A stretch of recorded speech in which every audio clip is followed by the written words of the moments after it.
The moment I saw the envelope taped to our front door, I knew it was another one of Barbara's tantrums dressed up as official HOA business.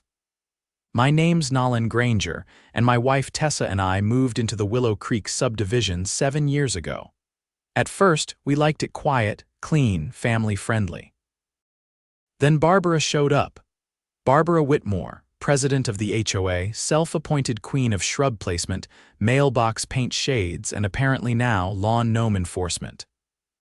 She's in her late 50s, tight blonde perm, always wearing a pastel cardigan no matter the season, and talks like she's auditioning to be the voice of a public service announcement. Tessa pulled the notice off the door and read it out loud deadpan. Violation. Unauthorized exterior decor. Fine, $3,500. Due immediately. I blinked. They finally lost it. Tessa laughed. It's about the bird bath, isn't it? We'd installed a small concrete bird bath in our front yard last week. Nothing flashy, just a simple fountain for the Cardinals, our daughter, Avery, loved watching. Apparently that broke some visual harmony clause Barbara conjured up from the HOA handbook that only she seemed to own. Tessa crumpled the notice and tossed it in the trash. I'm not paying for a fake law. That's when the real circus started. 2 days later, we were having breakfast when flashing red and blue lights lit up our kitchen window. I opened the door to find 2 officers standing there.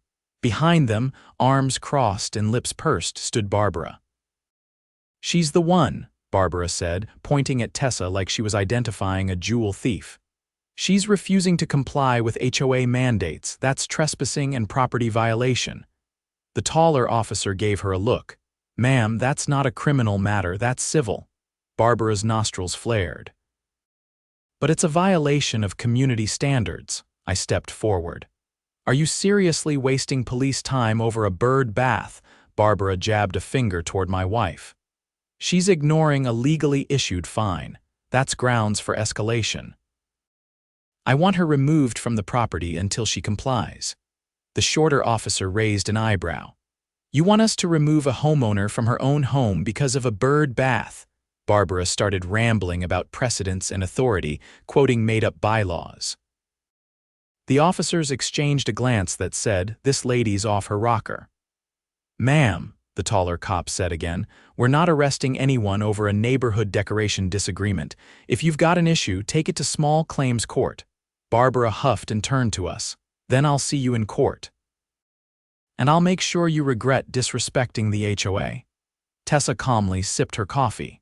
Looking forward to it. What Barbara didn't know, what made her face go pale weeks later in court, was that Tessa had just been appointed as a substitute judge in the district, and that court date. Oh, it was coming. Tessa's court date was still 2 weeks out, but Barbara didn't wait.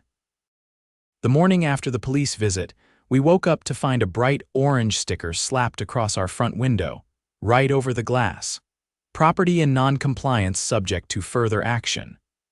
It looked official until you realized it was just printed on a standard office label with clip art and no legal identifiers. Tessa peeled it off with one hand while brushing her teeth with the other. She's getting desperate, she said, flicking it into the trash. That afternoon, a certified letter showed up. This time, the HOA was threatening to place a lien on our home if we didn't pay the fine by the end of the week. That was new. Tessa scanned the letter, then handed it to me with one eyebrow raised. This is forged. How can you tell? She pointed at the bottom. That's not the county clerk's signature. It's a photocopy of one that's been edited in. And look here, wrong file format code. They used a PDF watermark from a software that the county doesn't even use. It wasn't just a threat anymore. Barbara had stepped into criminal territory, attempted fraud and false documentation. We need to document everything, I said. Already ahead of me, Tessa had started a binder the night before. She added the fake letter to the growing stack, the notice on the bird bath, the fake fine, a copy of the orange sticker, and now the forged lien threat. We included time-stamped photos, audio recordings from our doorbell cam, especially the one where Barbara muttered, "They'll learn the hard way," and printouts of county property records showing no filings against our home. The real headache began when our neighbor, Daniel, came over that evening. He was in his early 60s, retired Air Force, and usually kept to himself. But tonight he looked tense. "She's doing it to others now," he said. "I got a fine for unauthorized flag display. It's the American flag on a pole. I've had it up for 15 years. Tessa closed the binder. "She's retaliating." Daniel handed us a folded piece of paper. "She left this in my mailbox, said if I didn't fall in line, she'd initiate proceedings, whatever that means." Tessa read it carefully, then nodded once. "All right." It's bigger than us now. We spent the next 2 days going door to door, quietly and carefully. People were hesitant at first until we showed them what we had. The binder made its rounds. Eyes widened. One neighbor, a nurse named Lena, pulled out a manila envelope of her own. Barbara had fined her for excessive overnight parking when her shift at the hospital ran past midnight. "She's been targeting single women and older couples," Lena said. "I thought I was imagining it." By the end of the week, we had 14 households ready to file formal complaints. Tessa drafted a complaint packet using state code, referencing local ordinances and HOA bylaws Barbara had violated. Everything was notarized and submitted to the County Office of Civic Oversight. Then, we went one step further. We contacted a local investigative reporter named Declan Shaw. Tessa had gone to law school with his sister. We gave him a copy of everything. He didn't even blink, just said, "Give me 3 days." That weekend, Barbara hosted one of her infamous, mandatory compliance walkthroughs. She strutted down the street with a clipboard, flanked by 2 HOA board members who looked like they regretted every life choice that brought them there. She stopped in front of our house, squinting at the front yard like it personally insulted her. "You've still got the bird bath," she said flatly. I nodded. "We like it." "You're in direct violation." "No, I'm not," Tessa said, stepping outside. "And you'll want to be careful about escalating that claim. You've already forged legal documents. That's a felony." Barbara's mouth opened, then closed. One board member took a slow step back. "I don't know what you think you're doing," she said, voice rising, "but I represent this community." "No," Tessa said. "You represent a legal entity subject to state regulation, and you've overstepped." 3 days later, Declan's story aired on the evening news. HOA gone rogue.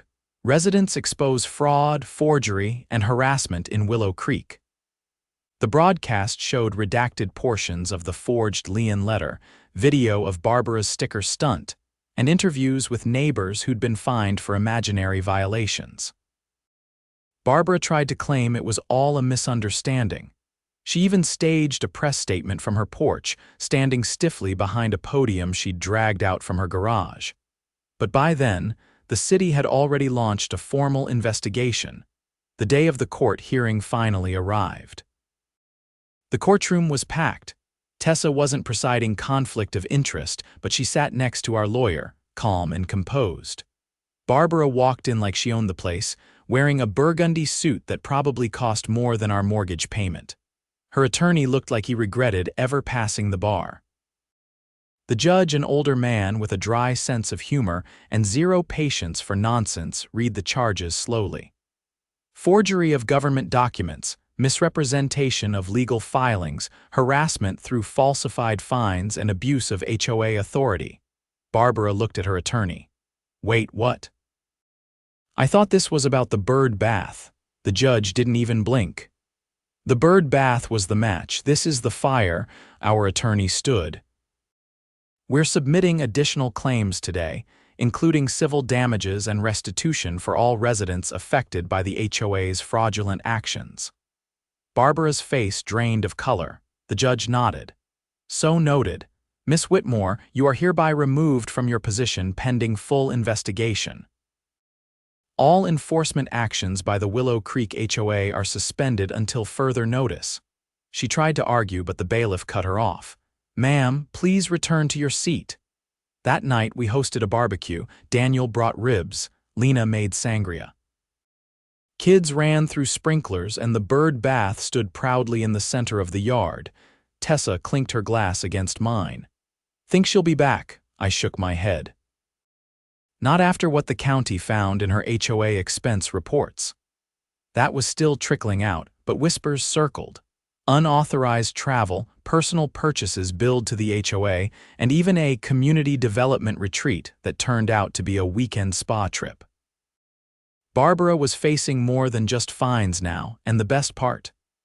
The community finally saw her for what she was: a petty tyrant with a clipboard and a taste for control. She'd tried to make an example out of us. Instead, we made history. The week after the court hearing, Barbara vanished. Her porch lights stayed off, her car never moved, no pastel cardigans haunting the sidewalks. The mailbox, once overflowing with glossy HOA newsletters, hung open and empty. It was like someone had unplugged her, but the silence didn't last. 3 members of the HOA board resigned within 72 hours of the judge's ruling.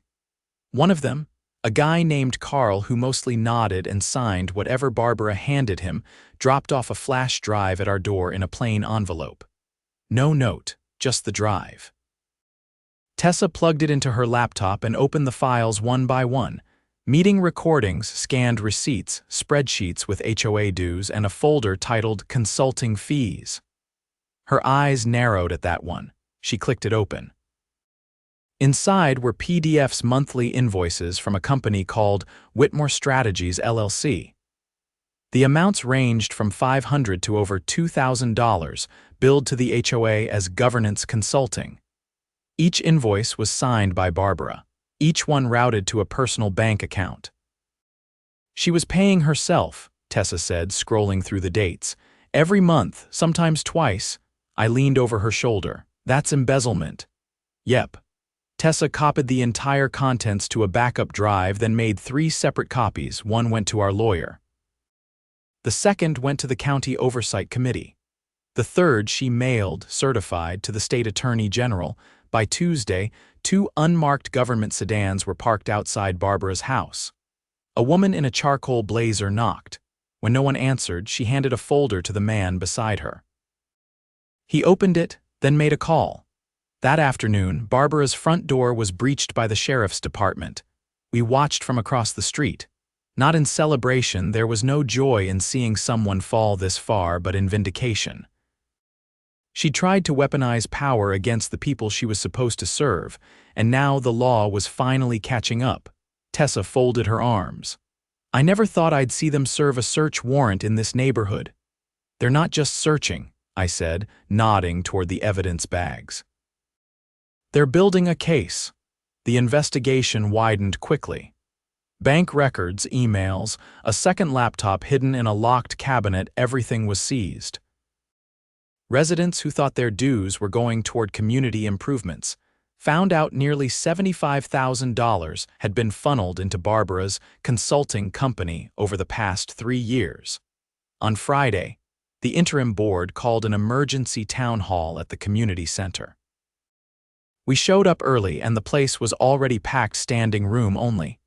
People who'd never spoken more than a neighborly wave were now sharing theories, timelines, suspicions.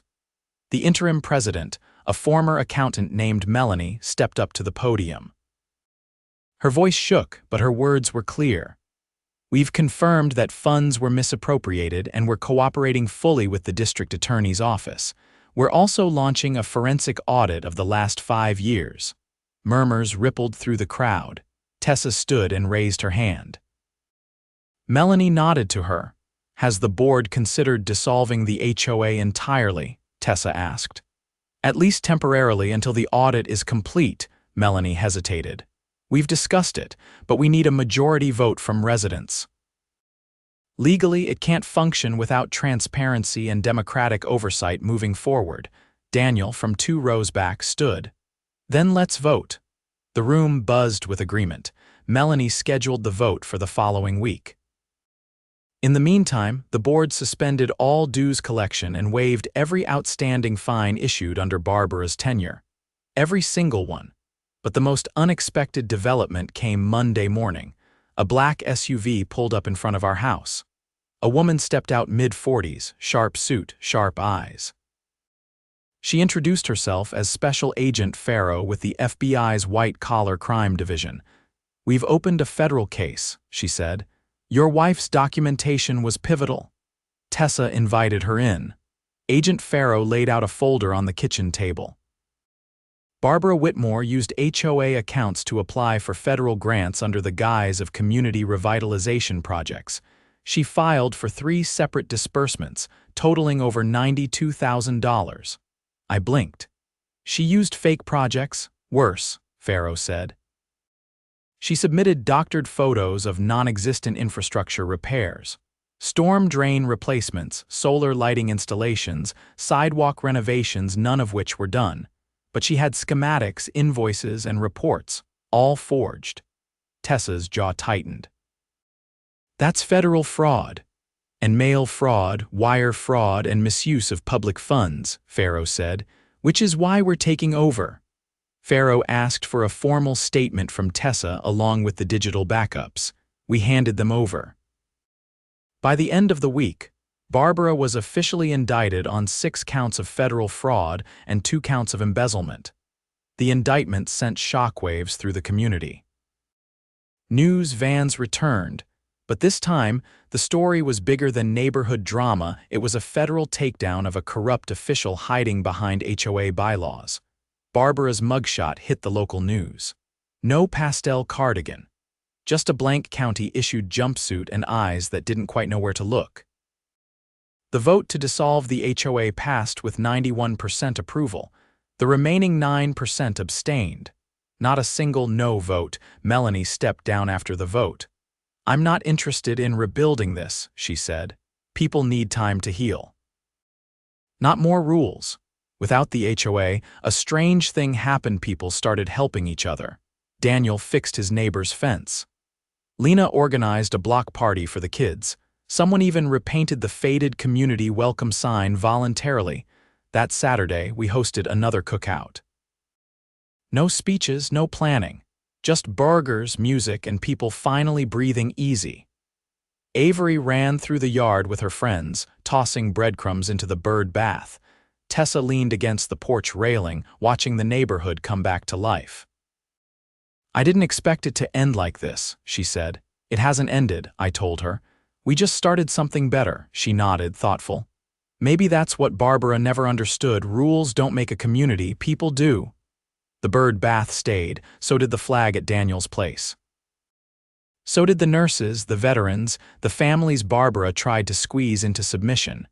But the fear, that was gone.